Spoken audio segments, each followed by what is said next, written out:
Dahil sa nangyayaring paglindol, tinanong ng mga bata na kasama nila sa building kung makakalabas pa ba, pati na rin ang mom nilang nahilo nang bumaba ang sugar. Pinalakas naman ni Annalyn ang loob ng mga bata at sinabing huwag mag-alala dahil makakalabas din sila.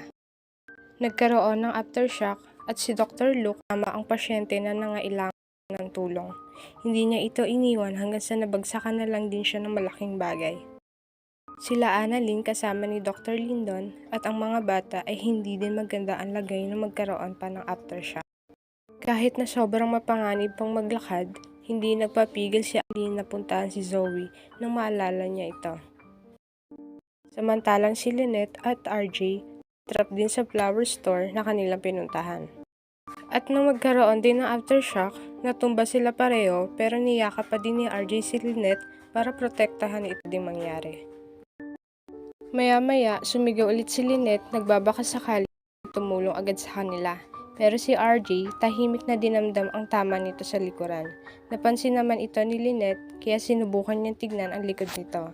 Hanggang makonfirm na talagang may tama ang likod ni RJ.